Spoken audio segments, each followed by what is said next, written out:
Bienvenido a un nuevo programa de Tramas Resueltas, el podcast dirigido por una inteligencia artificial y sus 4 esbirros humanos. Hoy estarán en la cabina de mandos Jordi T. Pardo, Nacho Teso.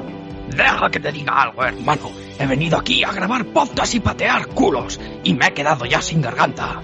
Bueno, espera, eso no tiene mucho sentido, pero bienvenidos a un podcast sobre wrestling. Como ya veis, hoy vamos a tener un programa, vamos a llamarlo especial, no decir otra cosa.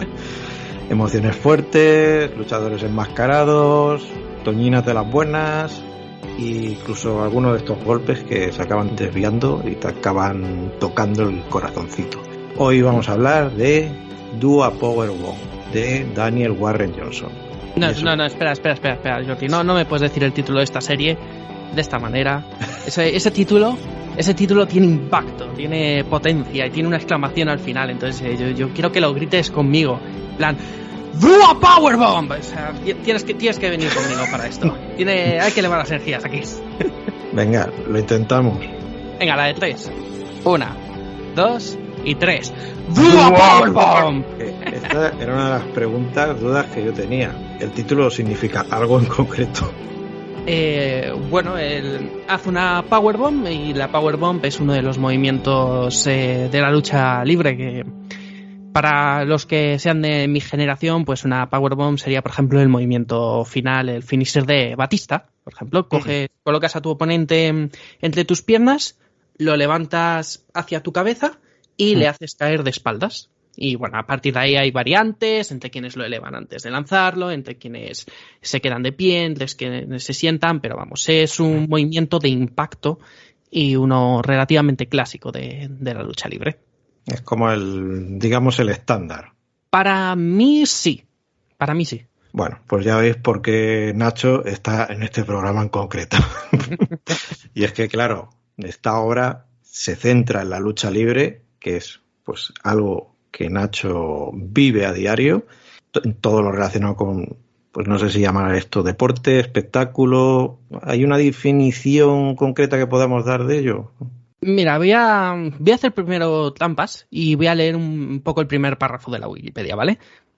La lucha libre profesional, pro wrestling en inglés o catch en España, es un deporte de entretenimiento en forma de performance que combina disciplinas de combate y artes escénicas, basándose en ellas para representar combates cuerpo a cuerpo, por lo general con historias y rivalidades que enfrentan a los heel o rudos y a los face o técnicos, siendo los primeros quienes representan al villano y los segundos al héroe o heroína.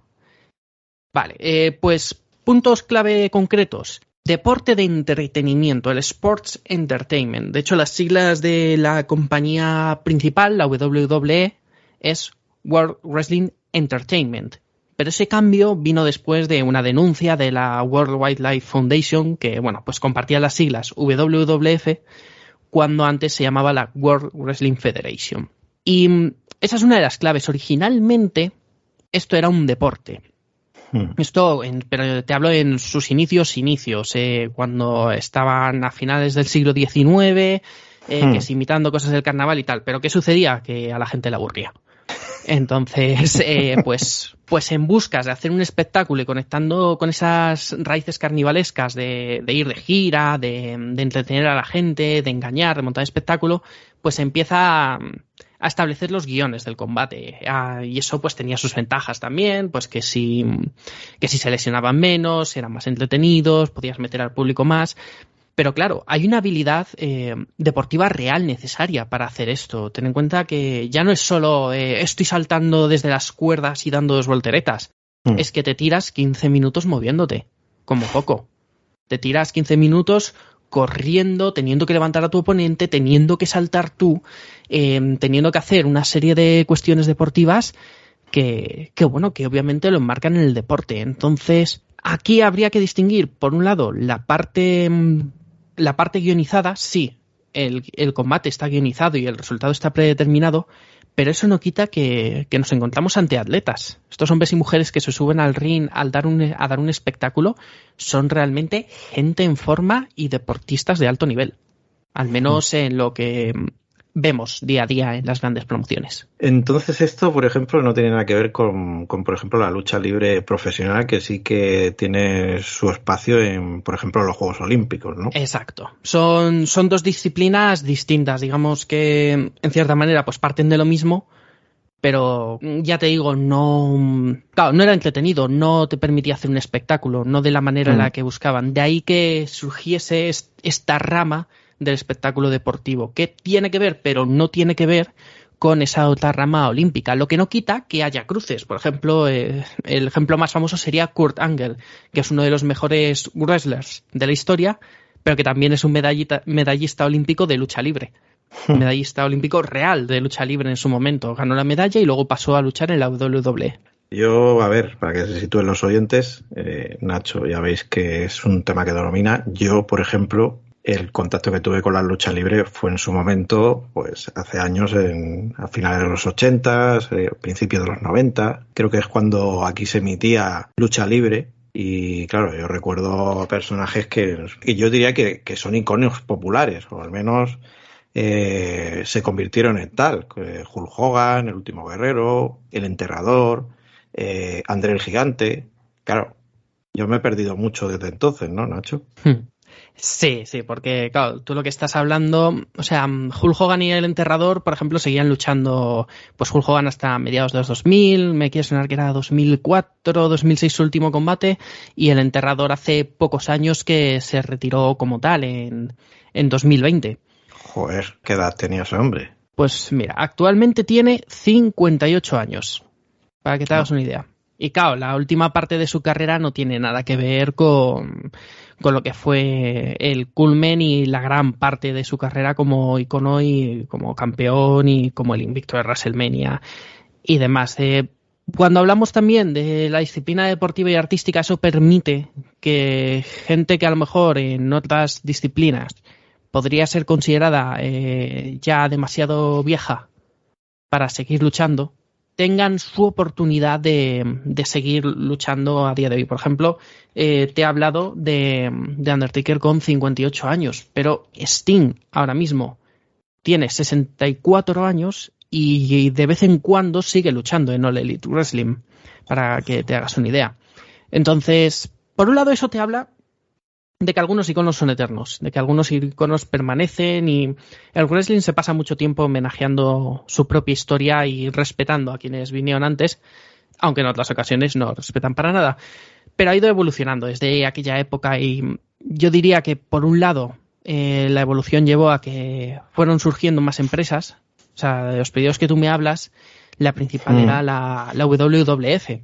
Porque, bueno, digamos que tejemanejes de Vince McMahon, que al mismo tiempo es una de las grandes causas de que la lucha libre profesional sea tan popular como es ahora, y al mismo tiempo pues es una mierda de persona. Ambas cosas son ciertas, y bueno, pues básicamente Vince McMahon acabó con lo que era la división territorial, aglutinó y compró empresas y formó una gran empresa que no llegaba al monopolio porque existían otras, pero era la principal. Desde que tú lo viste, pues empezaban a surgir otras. La principal que le plantó cara fue la WCW, pero también con el paso de los años pues has tenido que sí Ring of Honor, que sí TNA, que a día de hoy se llama Impact Wrestling, y sobre todo a día de hoy All Elite Wrestling. Ha costado, pero después de varias décadas de dominación, pues realmente sientes que hay una competencia. Esto hablando sobre todo a nivel de Estados Unidos, porque, bueno, pues México tiene sus promociones, Japón tiene sus promociones, ¿no? Destaca especialmente New Japan Pro Wrestling, que es una de las principales inspiraciones de este TVO. Y eso me lleva también a señalar la cosa, es la cuestión del estilo.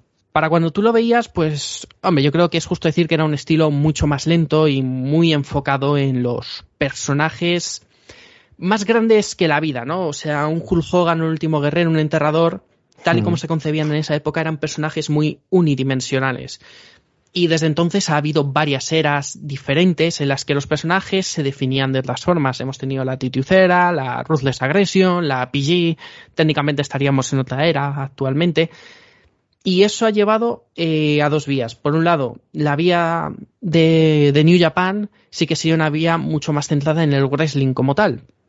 mientras que la vía de WWE sería una vía mucho más centrada en las historias y en los personajes, buscando añadirles tridimensionalidad y que sean más interesantes. Todo un universo aquí. Está bien que me hayas mencionado el tema de la lucha libre en otras latitudes, aunque no sabía si suponía que había diferencias, porque sí. Yo lo poco que conozco de la lucha libre mexicana parece que tiene sus propias reglas o sus propios marcos, etcétera, y de la japonesa desde luego no conozco nada. Y yo supongo que en Europa la lucha libre no es un espacio muy, muy habitual, ¿no? Principalmente en Reino Unido. En Reino Unido sí que, sobre todo en los últimos 10 años, ha destacado muy fuerte. De algún modo empezaron a aparecer más promociones y eso llevó incluso a que la propia WWE tuviera una filial en Reino Unido con el programa NXT UK. Que bueno, de ahí han salido wrestlers muy importantes para la actualidad de los programas principales de Estados Unidos, como Gunther o Rhea Ripley. Entonces, Reino Unido tiene una escuela fuerte de wrestling que es muy pujante, del que van saliendo luchadores importantes, ¿sabe? Y bueno, eso en principio pretenden evolucionarlo hacia un NXT Europa. En lo que quede ya veremos, pero intenciones hay de llevarlo ahí. Yo creo que no va a funcionar mucho. En España también existen promociones como Riot Wrestling y demás, pero no tienen el mismo empuje. Ni culturalmente la lucha libre está integrada del modo que lo está en estos otros países. Porque en Estados Unidos, ¿qué impacto podríamos decir realmente que tiene la lucha libre? ¿Podríamos decir que es un espectáculo de masas o...? Pero mueven millones. Y el mejor ejemplo, creo yo, hace poco la WWE se vendió a la empresa que también posee UFC, la compañía de MMA, de lucha libre. Y bueno, el precio ahora mismo no lo estoy encontrando. A ver si lo encuentro porque era una burrada de millones también. Para que te hagas una idea, se valora UFC en 12,1 billones de dólares. O sea, esto en 12.000 millones de dólares, dicho correctamente en nuestro idioma, y WWE en 9.000 millones de dólares. Joder, no está mal. Entonces, y sigue teniendo éxito y sigue siendo importante para las audiencias estadounidenses. Quiero decir, Raw lleva más de 30 años emitiéndose de seguido cada lunes. ¿Cuántos programas conoces tú que lleven 30 años así? Saber y ganar. Vale, pero en prime time, en horario competitivo de noche, de ir cara a cara con deportes y con otras cosas que también pues llaman mucho la atención de los americanos. No, la verdad es que no sabía yo de la acogida, que era tan potente en ese sentido. Pensaba que era algo un poco más de nicho, por decirlo de alguna manera. A ver, es que se puede considerar de nicho en el sentido de la forma cultural en la que lo vemos desde España. Y también a lo mejor en las cantidades de gente que si lo vemos desde una perspectiva española. Pero ya te digo, eso no mueve estas cantidades de dinero por nada. Esto sigue siendo importante, sigue siendo relevante, y aunque no tenga datos en Japón o en México, también es importante. Y yo, ya digo, creo que tiene mucho que ver con lo engranado que está en la cultura popular. Ejemplo súper básico y súper normal. 3 de los actores que más, no sé si decir necesariamente los más populares, pero sí muy conocidos hoy en día, son antiguos luchadores. The Rock, John Cena y Batista. Exacto, sí. El día en que The Rock acabe como presidente de los Estados Unidos, lo cual es una realidad mucho más probable de la que queremos imaginar, pues habrá salido de ello. Y no será el primer presidente de los Estados Unidos en tener que ver con la WWE, porque, por desgracia, el propio Donald Trump forma esta parte del Salón de la Fama. Que estos actores en concreto que mencionas, entiendo que dejaron la lucha libre para dedicarse a la actuación, o en algún momento supongo que a lo mejor la combinaron, pero al final entiendo que son personas que, digamos que para la actuación física están muy preparados, que seguramente no utilizarán muchas veces, en muchos casos, ni dobles ni nada. Bueno, ahí depende un poco, varían los casos. Por ejemplo, The Rock cuando empezó, pues se tomaba descansos largos y eso llevó incluso a que después de uno de los descansos, cuando perdió el título en favor de un jovencito Brock Lesnar en aquel entonces, la gente le estaba abucheando. Y cuando The Rock volvió como chico malo, como, oye, yo soy el actor de éxito de Hollywood y me vais a odiar de lo guay que soy.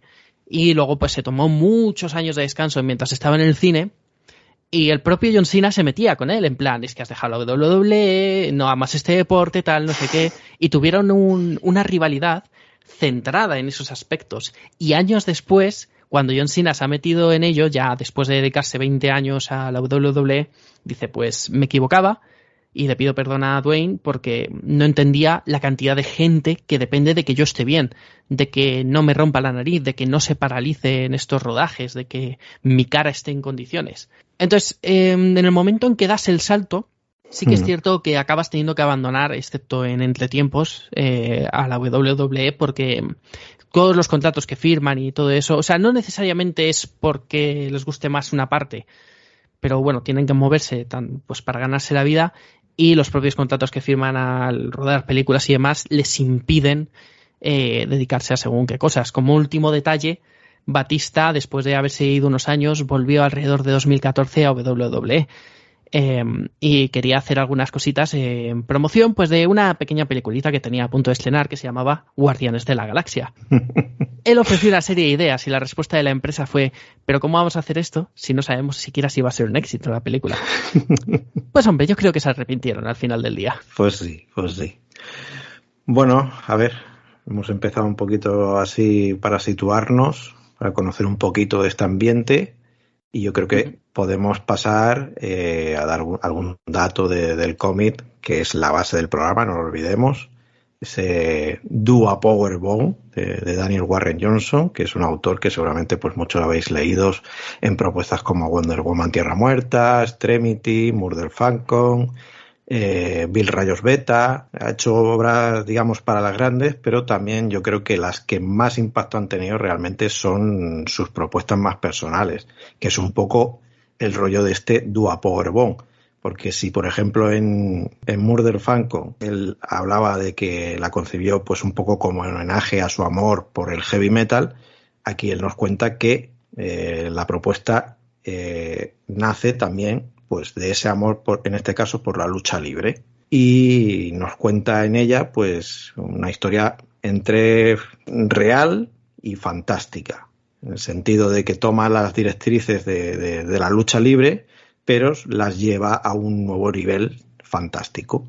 Y aquí nos cuenta la historia de una luchadora que se llama Long Steel Rose, que, digamos, recibe una propuesta por un misterioso y excéntrico promotor demoníaco, podríamos decir, que le invita a participar en un torneo de lucha libre a vida o muerte. El premio, poder resucitar a la persona que quieras. En Estados Unidos esta obra la ha publicado Image Comics y en España pues nos la ha traído Norma Editorial en una edición de lujo que bueno pues ha suscitado algunas críticas, pero bueno, eso ya lo comentaremos. Y recientemente, para que quede claro la calidad de esta obra, ganó el premio Eisner a la mejor publicación juvenil frente a cómics como Clementine o Gestopper, que realmente son obras potentes. Una es un spin-off atípico de The Walking Dead, y Gestopper, sobre todo a raíz de la adaptación del cómic Netflix, es un superventas. ¿Qué nos parece esta propuesta en términos generales? A mí me ha encantado hasta el nivel de convertirse en uno de mis TVOs favoritos. O sea, por si no queda claro después de tantos programas de tramas resueltas, una de mis pasiones son los cómics. Y por si no queda claro después del ratito que llevamos hablando, otra de mis pasiones es el wrestling. Mezclar ambos en uno, pues es muy fácil que funcione. Si lo haces bien. Tenemos los cómics de WWE de Boom Studios que están interesantes en según qué momento, pero no es esto. Esto es realmente combinar ambas cosas, amando ambas cosas, creando algo nuevo y llevándolo más allá.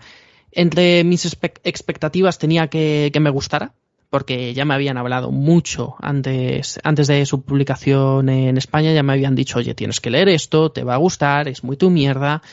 Entonces yo estaba con ganas, yo estaba con muchas ganas de leer este Dúo Powerbomb, porque además reconozco que no había leído nada de Daniel Warren Johnson. Me paraba a fijarme en su obra, en sus títulos destacados. No he leído Tierra Muerta, no he leído Extremity, no he leído Murder Franco, no he leído La Flota Fantasma y no he leído Bill Rayos Beta. Vaya. Entonces es mi primer acercamiento a un autor pujante a día de hoy. Y yo, pues mi amigo Dani va a ser desde aquí, porque me ha ofrecido algo con respeto por dos de mis pasiones, con emotividad, con diversión, con un dibujo impactante, con un color de Mike Spicer increíble también, que simplemente eleva la obra. La rotulación me parece escandalosa y de algún modo en 7 números logra ofrecerme al mismo tiempo algo muy profundo, con muchas capas y que conecta incluso más allá con otras de mis sensibilidades, y algo muy directo, eficaz, con acción, que se lee en un suspiro y al que estoy seguro, un TVO al que estoy seguro que voy a volver varias veces a lo largo de los años, porque es esa clase de lectura que te entra en cualquier momento. Bueno, mi bagaje en este caso es, no diré opuesto, pero un poquillo, porque yo sí que conozco bastante a Daniel Warren Johnson y lo he leído bastante, y en cambio no tengo esas nociones de la lucha libre, y no tenía a priori ese, digamos, aliciente para acercarme a la obra. Yo me he acercado por el autor. Es un autor que me gusta mucho, de hecho yo no he leído nada de él que no me haya gustado. Yo te puedo decir que el tono de sus obras es este. Pero es este, tanto si te vas a sus obras indies como si te vas a las propuestas que ha hecho para Marvel o DC. O sea, que son muy disfrutables, son historias que siempre tienen mucha opción, tienen planteamientos originales, personajes muy carismáticos y, bueno, ese espectáculo de puesta en escena a través de un dibujo que, la verdad, a mí me cuesta incluso encontrar los referentes o describirlo de alguna manera. Es un dibujo que, la verdad, a primer golpe de vista, dices, te puede echar un poco para atrás según si eres de un gusto más clásico, pero que a la que te pones a leerlo es un espectáculo a nivel narrativo y de fondo y forma, por decirlo de alguna manera. Entonces yo iba con la confianza de que sabía el tono que me iba a encontrar, a pesar de mi desconocimiento sobre la lucha libre. Y, como el resto de propuestas de Daniel Warren Johnson, pues la he disfrutado, porque además es que es un tío que sus historias, digamos que no tienen complejos, y utiliza, los puntos de partida son interesantes, digamos que el desarrollo es muy básico, muy ligero, con golpes o con giros, aquello que incluso puedes decir que son prototípicos, pero que personalmente siempre me hacen esbozar una sonrisa. Este cómic, por ejemplo, tiene 3 o 4 giros que me los como todos con patatas, pero que me transmiten emocionalmente muy bien lo que el autor siente en concreto por la lucha libre. Y eso me parece el mayor logro de la obra. Los giros de guión y los cliffhangers, yo lo que no esperaba es que el corazón me doliese a las 7 páginas. Y no esperaba que en 2 números ya me tuviese atrapado de esta manera, porque igual entrando de otro modo, igual entrando de un modo más activo, te puedes ver venir algunos giros de guión, porque son giros con mucho sentido, pero al mismo tiempo yo entraba con una mentalidad muy disfrutona de vamos a ello, y ostras, es que caí en todos y cada uno de los giros y funcionan increíble.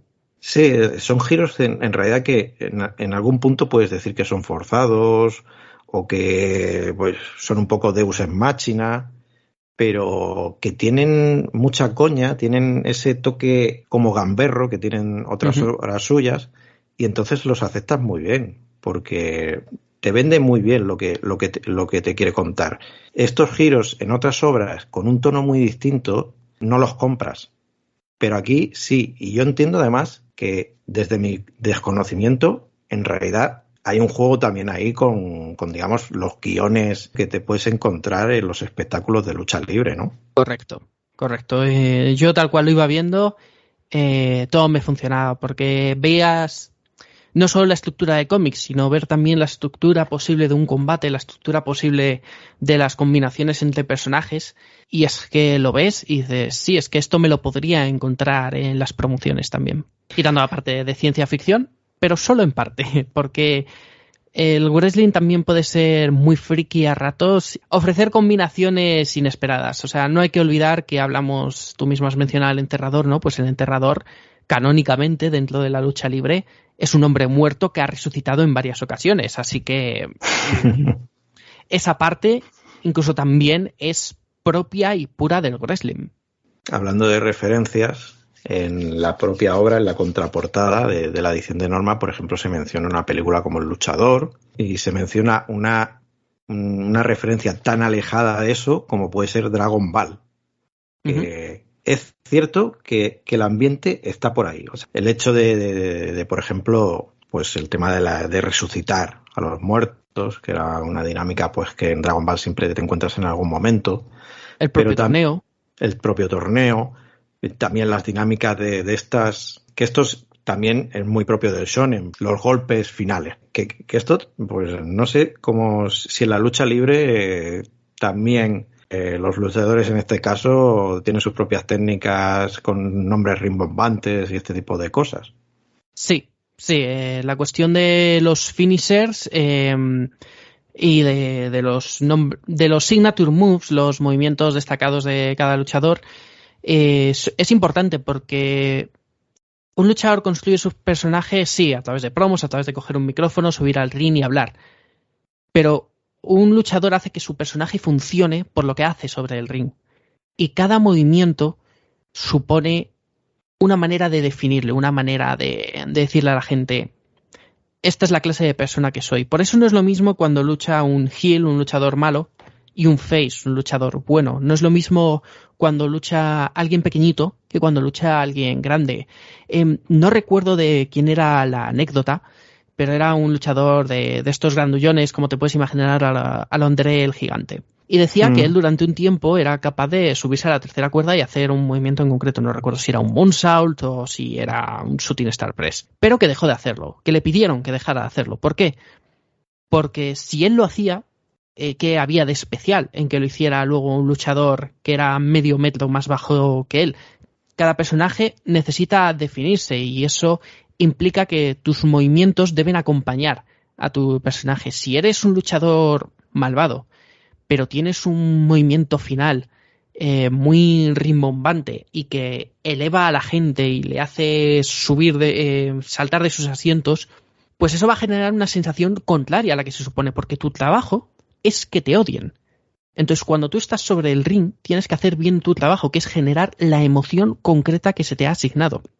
Luego, por supuesto, el público puede llevarte en nuevas direcciones y es importante escuchar al público, porque el público es quien te va a llevar y el público es también quien te va a decir esto funciona, esto no, esto nos gusta, esto no. Pero parte del juego es que los movimientos te definen como luchador. Oye, y el tema de los luchadores enmascarados, ¿a día de hoy es viable o se utiliza este recurso en los combates reales de lucha libre? Sí, como puedes imaginar, es principalmente un concepto mexicano. Ahí es donde realmente las máscaras son más importantes hasta que los títulos. Allí les da igual si un tío tiene el título un montón de años o si lo defiende pocas veces. Pero los combates de máscara contra máscara o máscara contra cabellera son importantes. A nivel de Estados Unidos, pues ha habido luchadores que también han podido hacer uso de ello. Actualmente tenemos a Sami Zayn, que durante mucho tiempo en las indies luchó como el genérico, con una máscara. Y entonces ese personaje era una especie de superhéroe mexicano, para que nos hagamos una idea, y salía con capa y todo.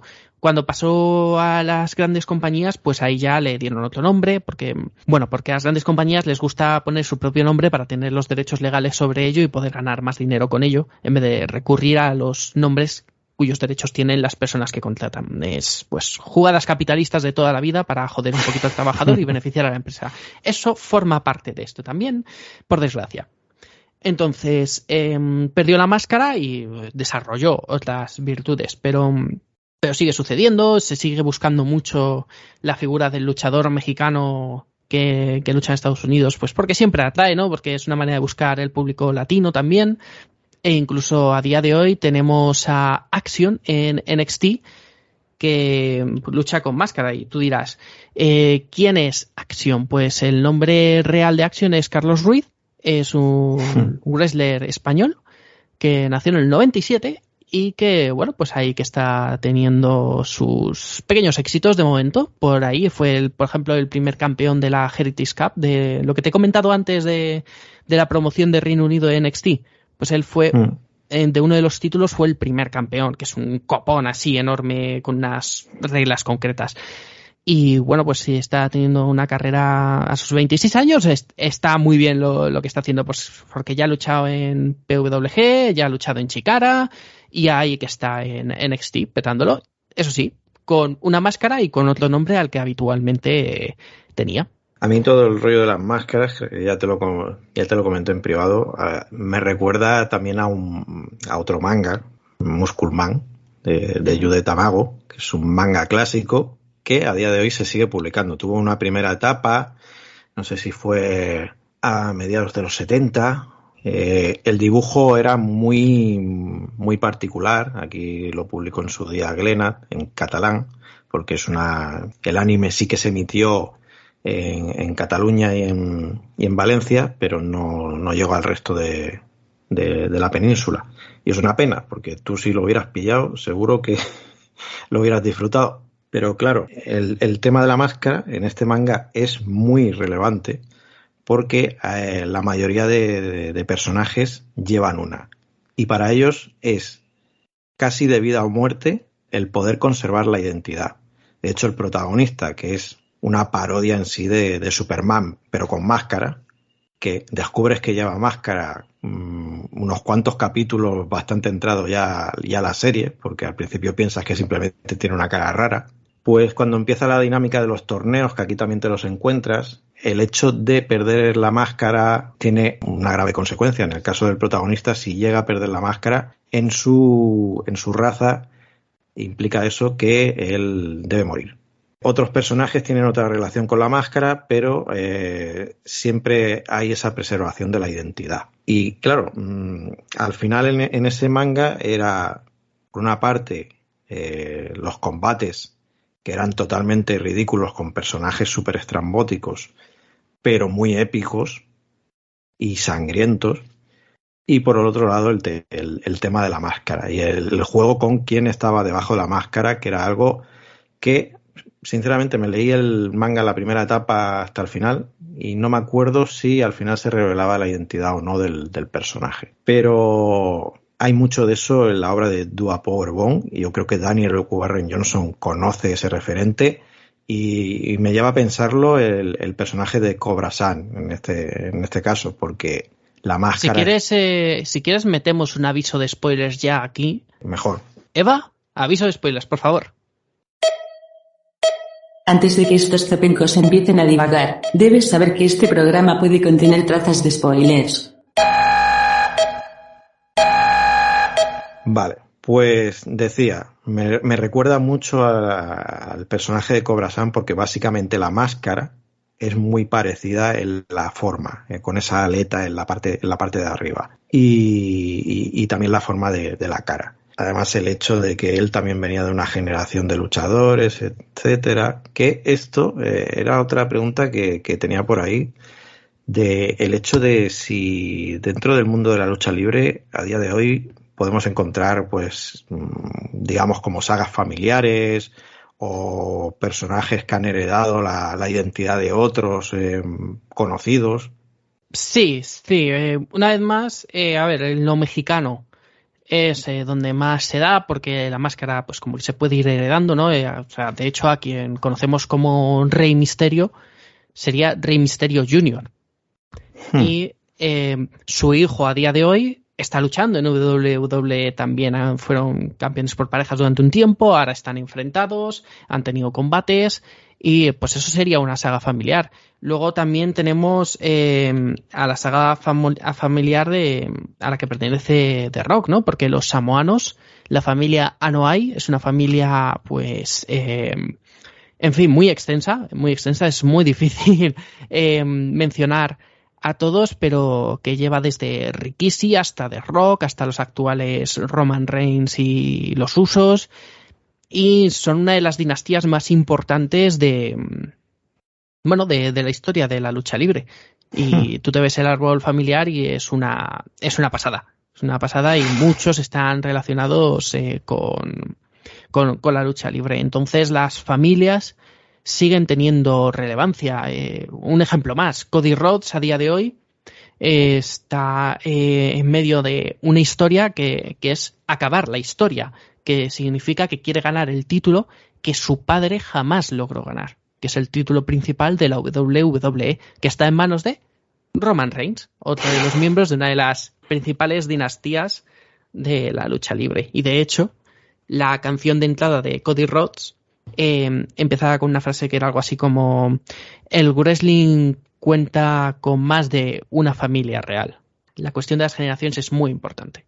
Apartado gráfico, ya lo hemos comentado un poquito por encima, pero vamos, es un espectáculo y además yo creo que en la edición de Norma en este caso se puede apreciar mejor.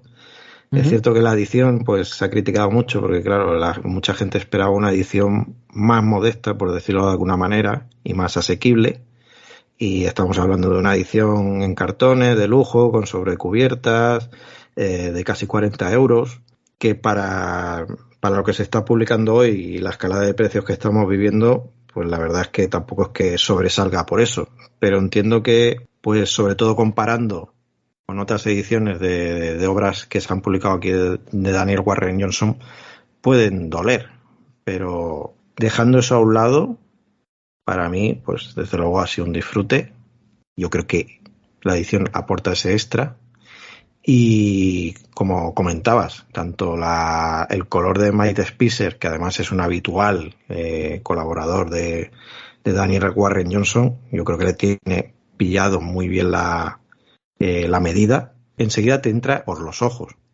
Pero es que la rotulación también de Reus Wotton, que también ha colaborado antes con Daniel Warren Johnson, me parece también muy destacada, como decías, porque además te mete mucho dentro de lo que es, ¿cómo decirlo?, el espectáculo propio de la lucha libre, o al menos así yo lo he sentido, pues con esos juegos que hace con las onomatopeyas, las exclamaciones, etcétera, etcétera. Me parece que es un apartado que está muy bien resuelto. Sí, o sea, estoy viendo, por ejemplo, ahora mismo algunas de las páginas cuando se producen los conteos de 3, algunos golpes, cómo destaca el impacto que eso le da, cómo a su vez se mezcla con el propio dibujo de forma tan... Está totalmente integrado y yo lo veo y uno de los puntos más fuertes de la obra a nivel gráfico. La edición trae unos extras que, bueno, básicamente lo que tenemos son las portadas originales. Creo que hay alguna coña, porque por ejemplo en una de ellas a mí me parece que es una referencia a Spawn, por ejemplo. Sí. Y después tienes unos cuantos bocetos en los que ves cómo han evolucionado los personajes hasta su resultado final. Esa pildorilla para los aficionados. Pero llegados a este punto, Nacho, a ti esta hora, ¿qué tiene para que me digas que se ha convertido en uno de tus cómics favoritos? Mucho corazón. O sea, obviamente es un corazón que hace latir una historia con dos de mis pasiones, como ya he dicho, ¿no? Pues los cómics y la lucha libre. Pero no se conforma con ser una gamberrada con muchos golpes que se leen un suspiro y ya. Es también eso.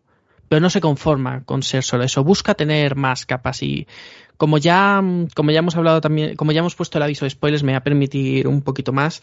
Esa manera de empezar, esa manera de establecer la muerte de la madre de Steel Rose, a mí me dejó rotito muy rápido. El momento, la manera de ejecutarlo, la manera de sufrirlo, el salto temporal, luego descubrir que Cobra-San es su padre, todo eso me iba agarrando y me iba haciendo desear ver cómo la obra se iba a desarrollar, pero sin perder nunca de vista pues ese sentimiento inicial de quiero que vuelva mi madre. Es una historia también sobre la relación entre un padre y su hija, que es algo que queda obvio en el momento en que te lees la carta inicial de Daniel Warren Johnson para esta serie.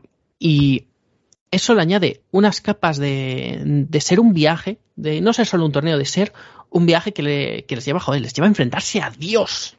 A Dios para tener la guasa, que ya mencionaré más sobre ello después, ¿no? Para tener la guasa, pero al mismo tiempo para recordarles que la vida sigue y que, por desgracia, no hay soluciones mágicas. Y tener las santas pelotas de meter eso en medio de un torneo de ciencia ficción con seres de otras dimensiones y luchas a muerte y hacer que funcione. Y aún así saber acabar con la madre viéndoles desde el público. Esto es fantástico, tío. Es que esta historia es fantástica. Bueno, es que eso lo hace muy bien Daniel Warren Johnson, de esa emoción que hace que tú te impliques, incluso cuando te está referenciando, por ejemplo, en mi caso, un mundo que desconozco. Que a ver, que eso, como cualquier otro medio, el cine, la literatura, tú no tienes por qué, tú puedes disfrutar de una historia más allá del bagaje que tengas respecto a lo que te cuenta. Si la historia hace bien ese trabajo. Yo creo que aquí lo hace muy bien y de hecho, ya digo, yo el bagaje que tengo es de aquella época, los Hulk Hogan, el último guerrero y tal, y todo eso me ha transmitido emociones, me ha traído recuerdos y creo que al final, pese a los combates que son espectaculares, los giros que hemos comentado y tal, sí es esa parte emocional, ese enganche el que te hace que la historia después te haya dejado un buen regusto. Sobre todo esa escena final que enlaza también con todo lo que te han contado previamente. Es una obra realmente cruda, pero también bonita de alguna manera por lo que te intenta contar. Y logra que todo funcione, incluido con una capa gamberra, y que las catarsis lleguen, incluso cuando realmente rara vez consiguen su objetivo. Porque se llevan... Yo creo que también es un poco eso, ¿no? De que son dos personajes que están rotos emocionalmente y que no paran de llevarse hostias. O sea, sí, tienen sus victorias porque tienen que avanzar un poco en el torneo, pero las dos finales, lo que es el combate en sí, lo pierden, aunque tengan sus hechos, sangrar a Dios. Sus victorias, o por amargas que sean, tienen que venir de otro lado. Son victorias emocionales. Y eso es lo que te garantiza que ha funcionado. En el cómic hay mucha coña con el hecho de que la lucha libre en la vida real está guionizada. Que es algo que, por ejemplo, el nigromante que organiza este torneo no parece conocer, o al menos queda como claro que en otros puntos del universo eso no es así. Y yo creo que esto es muy meta, ya me dirás tú, Nacho, pero claro, hay gente que, por ejemplo, todo el tema de los giros que hemos comentado y tal, pues decían que sobre todo la última parte, pues que es muy exagerado, muy poco creíble, etcétera, etcétera, dentro de una obra que creo que en ningún momento pretende ser creíble, por decirlo correcto, entre comillas. Y claro, yo creo que es muy meta, pues como decíamos, de cómo a lo mejor se guionizan estos combates en la lucha libre. Y yo ahí tengo la curiosidad, porque claro, ¿qué hace que un luchador tome un camino u otro? ¿Por qué unos, digamos, se convierten en los iconos y otros no? ¿Es simplemente porque se va teniendo en cuenta las impresiones que transmiten al público y en función de eso se toman decisiones? ¿O simplemente es algo que va evolucionando y que se decide en cada combate? No hay digamos, una hoja de ruta. A ver, hay un poco de todo. Y también yo creo que Daniel Warren Johnson entiende una cosa. que es que la lucha libre es guionizada, pero el sentimiento es real. Y desde ahí nace todo. También entiende muy bien otro concepto, que es el concepto del kayfabe. El kayfabe es el universo de ficción dentro de la lucha libre. El kayfabe es lo que nos hace creer que un hombre muerto puede resucitar, que este tío en llamas se ha podido curar. Es la ficción, es la narrativa dentro de ese mundo. ¿Este tío en llamas has dicho? Sí, a veces ha habido combates en los que la gente acaba quemada. Joder, eso no lo he visto yo, ¿eh? Pues luego te paso algún vídeo, los hay de distintas categorías, los ha habido. Entonces, a ver, ¿cómo funcionan los guiones? Depende de quién buquee. El booker es la persona que establece cómo se produce un combate y qué resultado tiene y cómo se produce ese resultado. Pues depende de quién buquee y de quién esté al mando. Hay guiones a largo plazo, hay guiones a corto plazo, hay cosas que se improvisan. A veces, por desgracia, las circunstancias obligan a cambiar el resultado del combate según se está produciendo. Entonces, es un poco de todo, ¿vale? Y en tal caso, como digo, como lo que hay que buscar es el sentimiento y la emoción, a la hora de guionizar un combate, normalmente va un poco como por puntos bala, por así decirlo. O sea, los luchadores saben que tienen que hacer esto y esto. Pero no necesariamente está la cosa guionizada a cada paso. Los momentos clave están guionizados, pero el resto del tiempo son los propios luchadores quienes tienen que ir moviendo el combate de uno a otro lado. También una de las figuras importantes de un combate es el árbitro. El árbitro es la manera en la que se pueden comunicar los luchadores con la gente que está en la gorilla position, con la gente que está viendo el combate, que saben cómo tiene que ir el guión y que está viendo cómo se está produciendo por televisión, ¿vale? Es como el director de teatro que está escondido y que está asegurándose de tener el guión a mano, de estar dirigiendo algunos detalles y todo eso. Entonces, más o menos es así como funciona. Los personajes, como he dicho antes, evolucionan y para ello es muy importante la reacción del público. Pero a veces el factor que cuenta es que es lo que sea lo mejor para los negocios, que es donde la compañía cree que está el dinero, hacia allí van a ir. Si tú quieres ser el campeón máximo de la empresa, tienes que funcionar como cara de la empresa. Tienes que tener un factor que te permita ir a promociones, que te permita ir al programa de Jimmy Fallon, que te permita participar en un show en un estadio para promocionar e ir siempre con ese cinturón grandote que tiene el logo de la empresa para promocionar lo que sea. Y a nivel de, digamos, combates por parejas, como vemos aquí en este cómic, ¿este tipo de combates son los que más interesan al público o...? No. Una vez más, depende de la época. Según la época, los combates por parejas tienen más o menos interés. Según la promoción, tienen más o menos interés. Pero los combates por parejas en sí rara vez son el evento principal. Lo que no quita que los equipos y las facciones sí son muy importantes para construir personajes. Y eso lo ves en que nunca deja de haber facciones y equipos para juntar a gente. Evolution, Seal, la Nation of Domination, Judgment Day, The Generation X, la Bloodline, la Hart Foundation, el Black Bull Combat Club, Elite, el Bullet Club, la Jericho Appreciation Society, el House of Black. En todo momento, da igual a qué compañía mires, hay facciones y hay equipos, porque eso ayuda a construir personajes, ayuda a mezclar a luchadores veteranos con jóvenes que están en auge y que necesitan un empujón para poder ser las personas principales de la empresa. Es así, digamos que es una manera muy fácil de entrar en el ciclo, porque el wrestling es también una historia sin fin, como pueden ser los cómics mainstream de Estados Unidos. Entonces es necesario que se produzca ese reciclaje continuo de personas y personajes para que la empresa tenga su futuro asegurado.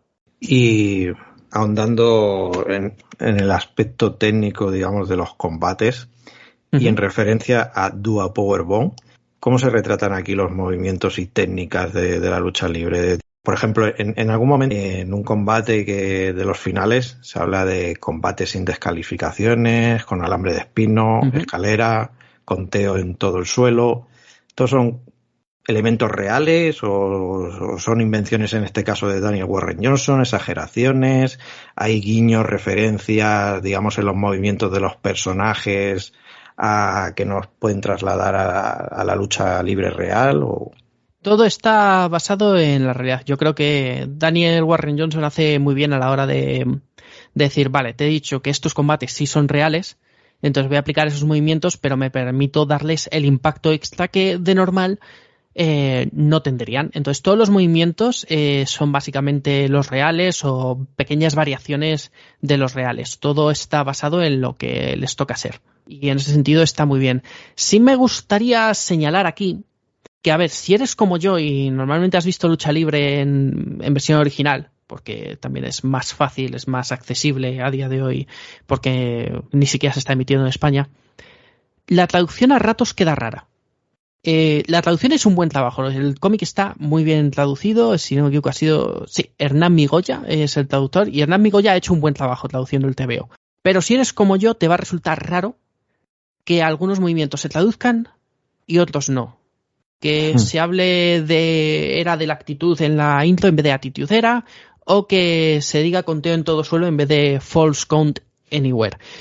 Es un detalle pijotero esto es un detalle de alguien pues que ve lucha libre en su formato original y entonces pues tiene los términos originales en la cabeza. Entonces, en ese sentido yo sí que me he tenido que ir hasta la versión original en algún par de momentos para garantizar que no había habido ahí un cambio en la traducción y que se estuviese diciendo otra cosa. Como digo, también porque soy pijotero y yo personalmente hubiera dejado todos los movimientos en versión original y todas esas referencias las hubiera dejado en versión original.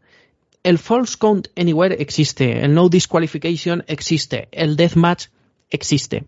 Todo eso son combates reales, los podéis buscar. Personalmente no os recomendaría buscar deathmatches porque, bueno, son exageradamente brutos. Pero eso que veis de coger un fluorescente y reventárselo en la espalda a alguien, eso ocurre. Una silla envuelta en alambre de espino, eso ocurre. Un suplex sobre dos, eso ocurre. Todo eso está basado en cosas que ocurren y están a día de hoy presentes. Sí que diría que la manera en la que presenta Cobra San su combate, en un momento, por ponerme pijotero yo, pero dice, quiero un ladder match, tal, no sé qué, no sé cuánto, y es como, a ver, el combate de escaleras lo que implica es que tú subes a lo alto y pides y pillas el título por el que estás combatiendo. No supone que simplemente haya escaleras. Entonces, pues bueno, en un no disqualification cualquier cosa vale. Absolutamente cualquier cosa, interferencias externas, las cuerdas no rompen las sumisiones y cosas así. Y también hay un momento en el que hay chinchetas, que le echan encima chinchetas a Cobra San, y eso también es parte de tal. Saltar fuera del y caer sobre una mesa, también. Pero chinchetas reales. Pues nunca me he esforzado mucho en ver la parte de las chinchetas, porque sí sé que, por ejemplo, un truco con las sillas es que las sillas se cierran del todo, quedan totalmente lisas. Entonces imagínate que tú tienes a alguien en el suelo y le das en la cabeza, realmente lo que estás haciendo es con la parte más externa dar al lado. ¿Vale? Entonces digamos que muchas veces funciona así, pero si alguien te cae y tú estás tumbado en una mesa, caes y te da. Sí. ¿Sabes? O sea, hay cosas de las que no te puedes librar. Y esas chinchetas se clavan también, incluso aunque estén más preparadas, que es probable que no sean la misma clase de chinchetas. Creo que están preparadas para que no se te claven hasta el fondo, ¿sabes? A lo mejor se clavan estilo pues mis agujas de insulina, como mucho. Están preparadas para ello de esa forma. Y también en las mesas es más fácil que se rompan, tal. O sea, hay una preparación, pero eso no implica que no haya dolor real ni golpes reales. Hay que tener un poquito de estómago. Para seguir el combate, sí. Y yo creo que aquí también sería buen momento, ahora que he mencionado todo esto, para hablar de los accidentes, la seguridad y las muertes. Porque esta obra se pone en marcha por una muerte que tiene lugar en el ring tras un accidente. Y eso, por desgracia, también forma parte de la lucha libre, también ha pasado. Tengo 2 ejemplos a mano, uno es relativamente reciente, en 2015, Rey Mysterio mató sin querer a Pedro Aguayo en un combate de AAA.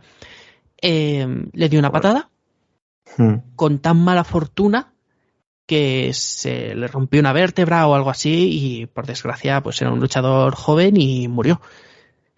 Y también tenemos otro ejemplo más viejo, en el año 1999, en el evento Over 10, Owen Hart tenía que entrar al ring bajando en tirolina, colgado con un arnés desde las vigas de arriba del estadio. Ese arnés no estaba bien preparado, se soltó mientras todavía estaba en el aire y Owen Hart cayó con su cabeza sobre uno de los postes del ring, muriendo no en el acto, pero muriendo a lo largo de esa noche durante la emisión del evento. Joder. A ver, siempre cuentas que un espectáculo así, como dices, hay una parte que es verdad y que, claro, accidentes hay siempre, pero... Es que el wrestling hay un punto muy importante en el del que quizás no somos conscientes cuando lo vemos, pero tú confías en tu rival en todo momento. No hay en ese estadio mayor confianza entre 2 personas que la que hay entre las 2 que se están enfrentando sobre el ring.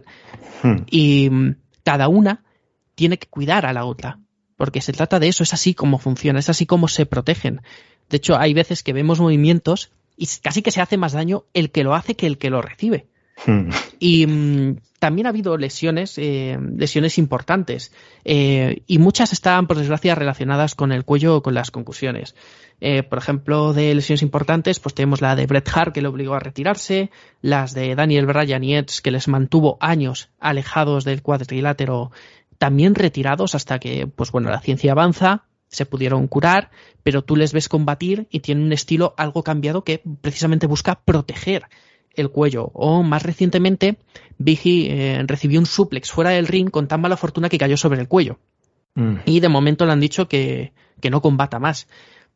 Por desgracia, pasa mucho. Y eso también implica que las propias empresas han tomado medidas.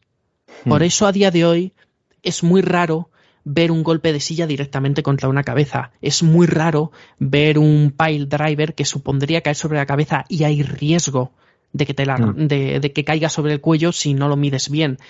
Toda esta serie de medidas, eso, en su momento incluso yo mismo cuando era más pequeño no entendía, es como, ay, qué mierda, ya no hay tanta sangre, ya no hay tanto extremo, tal, y a día de hoy doy gracias, porque yo preferiría que gente que admiro pueda vivir hasta ser viejo y tener una vida saludable y demás. Pero el wrestling es un deporte que pide mucho del cuerpo. El wrestling mantiene a los luchadores y a las luchadoras en la carretera un montón de días al año. Mientras no están haciendo programas de televisión, están yendo ciudad a ciudad montando espectáculos locales no emitidos. Que tienen un par de días libres a la semana, muy poquitos. Estamos hablando de una disciplina que no tiene sindicato. Esto es muy importante también. Como tú te pongas a hablar de intentar formar un sindicato, te echan al instante. Joder.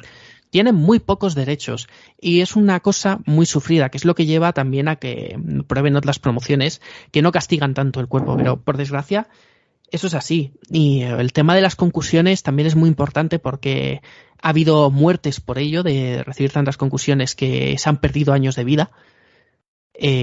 Y bueno, pues también tenemos otros casos que no me apetece mencionar ahora, pero que por desgracia también vienen fruto de problemas mentales, fruto de que antes no se protegían. Antes no se protegían del mismo modo y de la misma manera. Entonces, todo eso... Bueno, eso es lo que pasa también con muchos boxeadores veteranos, que a la larga han tenido muchos problemas de salud por la práctica que han llevado durante tantos años. Uh-huh. Bueno, claro, todo esto gira en torno en el cómic alrededor de Cobra San, que es, digamos, la figura trágica, porque obviamente el personaje de Lona pierde a su madre, pero es que, claro, uno de los giros importantes del cómic es que Cobra San es su padre, y su padre fue el que mató a su madre, por accidente en este caso. Que es a mí era uno de los, como digo, en ningún caso Daniel Warren Johnson pretende ser verosímil, creíble, lo que nos cuenta. Y claro, aquí te puede chocar, pues a lo mejor después encontrar a Cobra San que sigue luchando o practicando este deporte a pesar de lo sucedido. Pero claro, en la vida real también ha pasado esto, porque entiendo que Rey Misterio, a pesar de aquello que pasó, ha continuado con su... Sí. Y debe ser durísimo. Sí, lo es. Y pues encima él que es una persona creyente, ¿no? Pues tú le veías en Twitter después de eso y dices, pues es que no entiendo los designios de Dios en estos momentos porque he perdido a alguien que me importa además, porque claro, se conocen, se respetan, en algunos casos se quieren y es duro, pero claro, es a lo que se dedican y pues por desgracia suceden accidentes y bueno, pues como pueden siguen adelante. Todo el mundo lo sufre, todo el mundo le duele, pero es su profesión también. Fíjate aún así que en el cómic hacen algo curioso porque es como que Cobra San busca castigarse por ello también y pasa promociones de combates a muerte, ya te digo. Y esas promociones existen y si te ha hablado de castigarte el cuerpo, tú echas un ojo a las burradas que se hacen en esos combates. Y entre las menores me estoy acordando de sacar un cortador de pizza y pasárselo por la frente al rival. Y de algún modo hay un mensaje inherente de que Cobra San busca que le maten y pagar por sus pecados. Sí. De hecho, en ese combate es donde vemos, por ejemplo, que dices, a ver, para el que no está familiarizado con la lucha libre o tal, pues es llamativo porque le clavan un tenedor. Dice, un tenedor, ¿por qué un tenedor? Y no una pues navaja, eso también ha pasado. Vamos, que Daniel Warren Johnson no se inventa nada. Que no, que Daniel Warren Johnson ama el wrestling y que todo lo que ha ido metiendo es por algo, pero escucha, que es que si nos ponemos, tendría que preguntarle a lo mejor, ¿no? Pero yo creo que es que hasta lo de Dios tiene también su punto de referencia. Cuando lees el cómic, esto es una sacada de chorra, o sea, es el giro último en el que dices, bueno, los personajes se han perdido y tal, tienen una segunda oportunidad y de pronto el adversario es el propio Dios.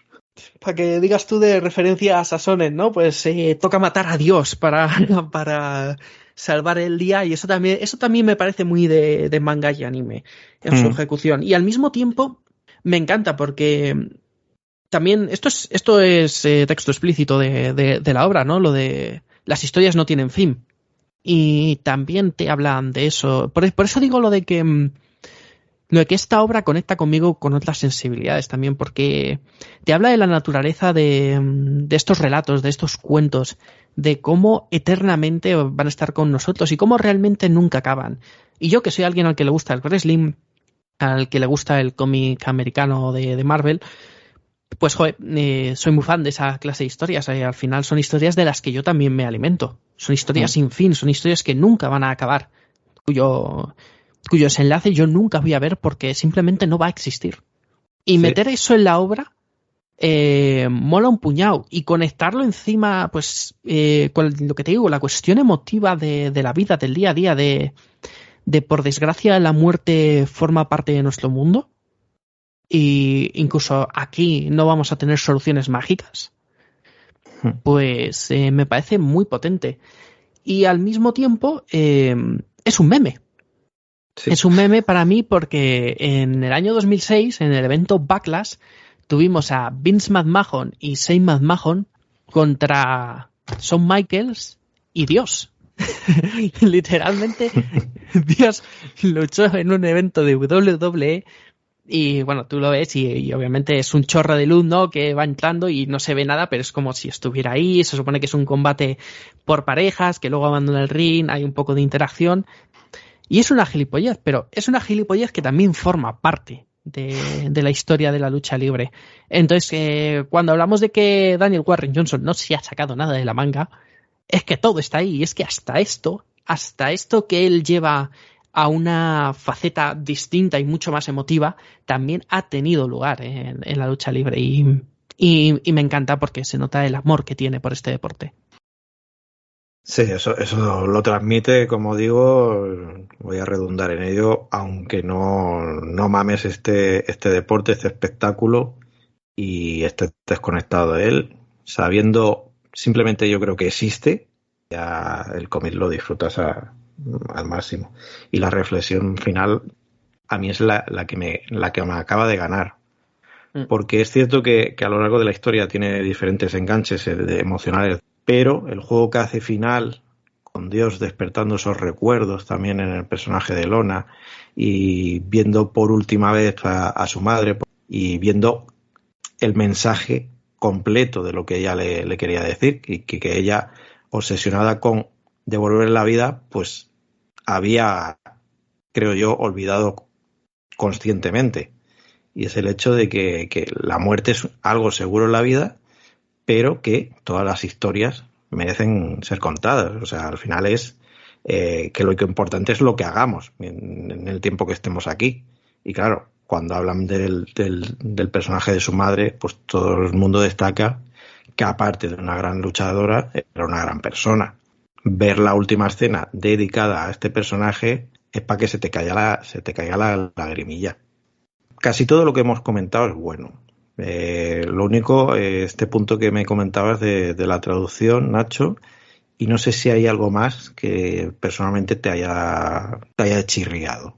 Bueno, a ver, aquí en mi caso yo he podido leer este cómic también porque tengo la copia de prensa, porque me han enviado desde Norma Editorial una copia de prensa, pero entiendo a quien el cómic le parezca caro, porque es caro, es así, no hay vuelta de tuerca a esto. La edición es chula, desde luego, igual que lo suelen ser las ediciones de este tamaño en las que el arte luce, pero una cosa no quita a la otra, y yo reconozco que me gustaría que a futuro Dua Powerbomb tuviera una edición sencilla en tomos de tapa blanda, más barata. Creo que sería bueno para que simplemente este cómic llegue a más gente, porque creo que es de esos tebeos que hay bueno, no hay que, pero es uno de esos tebeos que es muy fácil recomendar, regalar, decirle a la gente, oye, píllate esto que se puede disfrutar. Y yo me imagino esto, con un TPB, pues yo que sé, como los de Umbrella Academy, que los tengo aquí a mi izquierda ahora mismo, un TPB de esos estándar, de rústica, de tapa blanda, y estaría muy bien. Ese me parece el principal problema de esta edición. Supongo que es una apuesta de Norma, teniendo en cuenta las situaciones actuales del mercado. Veremos qué tal les sale, pero teniendo los derechos, confío en que a futuro digan, vale, pues ya hemos amortizado esto, vamos a sacar una edición más barata, porque es algo a lo mejor a lo que estoy más acostumbrado, pues porque Panini y ECC con Marvel y DC pues pueden sacar 1000 ediciones de lo mismo. Pues, pero Norma también tiene ejemplos. Mira, la misma Umbrella Academy tiene tapa blanda y tapa dura, ¿no? Pues a ver si lo hacen a la inversa de otras ocasiones. Si esta vez han sacado la edición gorda tapa dura grande primero, pues que a la larga saquen la edición, entre comillas, menor o estándar para que llegue a más gente. Sí, yo creo que a lo mejor la tendencia va por ahí, porque, por ejemplo, es lo que han hecho con Ciencia Oscura, que Ciencia Oscura se empezó a publicar pues en rústica, y después se sacó una edición de lujo, que el tamaño debe ser el mismo que el de Dua Powerbomb. Y más recientemente han vuelto a sacar una edición integral, pero sigue siendo cartone, pero más compacta, más bolsillo, por entenderlo. No llega a bolsillo, obviamente, pero es el concepto. Y lo mismo ha pasado con La Bomba, por ejemplo, que ha sido, no es por hacer el chiste, ha sido un bombazo de ventas, y acaban de sacar también una edición más de bolsillo respecto a la grandota que habían sacado en su momento. Entonces yo sí que espero que, además, siendo Daniel Warren Johnson, a futuro haya otra edición de esta obra, y a lo mejor más asequible, porque estoy de acuerdo que es una obra muy regalable.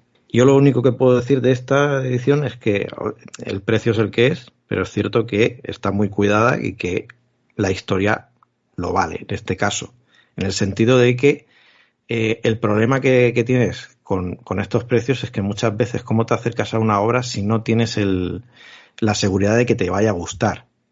Yo creo que para todos los aficionados de Daniel Warren Johnson, que son bastantes, yo lo que se puede decir es que en este caso la apuesta es segura. O sea, si os han gustado sus anteriores obras, esta os va a gustar.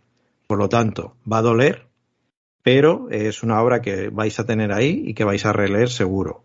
porque es una obra que te la pillas en un momento y que la disfrutas, y que yo particularmente solo la he podido leer una vez, pero estoy seguro de que si la leo por segunda vez, alguna cosa más pillaré, sobre todo a raíz de este programa y todo lo que nos ha explicado Nacho, que le da un trasfondo y una riqueza mucho más grande al cómic que solo desde el punto de vista de un aficionado pues normal y corriente, que las mayores referencias que tiene sobre lucha libre a día de hoy pues son, por ejemplo, esos actores que comentabas, pues a David Batista, de Rod, que los vemos normalmente en el cine y ahora mucho en las producciones superheroicas.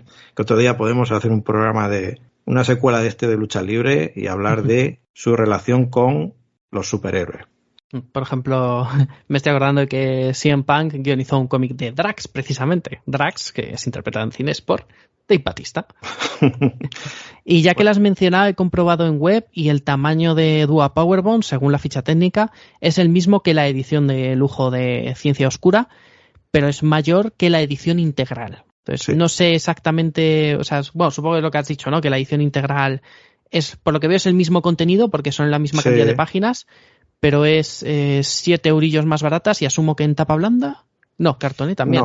Sí. Cartoné y cartoné con sobrecubierta, vale. Pues sí, se marca Dua Powerbomb, se marca en las ediciones de lujo, grande y con sobrecubierta, y tiene el mismo tamaño que la edición de lujo de Ciencia Oscura. Bueno, pues con ese apunte yo creo que podemos dejarlo aquí. Es un programa que te agradezco mucho, Nacho, porque he disfrutado mucho. Yo también. Sin saber nada de lucha libre. En tu caso, por saber sobre ello. Pero me ha ayudado a entusiasmarme más por la obra, si cabe. Porque las impresiones que yo tenía de lo cuidada que está la historia y, digamos, ese tópico de es una carta de amor al wrestling, yo la percibía. Pero al escucharte y darme todos esos datos, esas referencias, etcétera, pues lo confirmo. Es una pasada de TVO, me ha encantado poder estar hablando de él, o sea, cuando vea en Twitter los retos estos de que podrías estar hablando 1 hora y media sin descanso, pues obviamente de wrestling podría, como han podido comprar todas las personas que nos escuchen, pero poder desgranar un poco más así, ya digo, una obra que se ha convertido en uno de mis TVOs favoritos, pues ha sido un tremendo gustazo y desde luego me voy a acercar a otras obras de Daniel Warren Johnson porque me va a merecer la pena. Sí, ahí yo te digo que no te vas a equivocar. Y además es que creo que da igual a cuál te acerques, que creo que todas las puedes disfrutar porque tienen un tono muy parecido y Daniel Warren Johnson se ha hecho muy famoso por esa manera de contar las historias de siempre, pero de una forma muy particular y muy personal. Así que nada, Nacho, nos vemos en la próxima, ha sido un placer. Hasta la próxima, Jordi, un placer. Adiós. Hasta aquí el programa de hoy de Tramas Resueltas. Recuerda que puedes seguirnos en nuestras redes sociales como @tramasresueltas. Además, puedes suscribirte para apoyar el proyecto y hacer que cada día seamos unos cuantos más. Así que ya sabes, dale me gusta, comparte y suscríbete.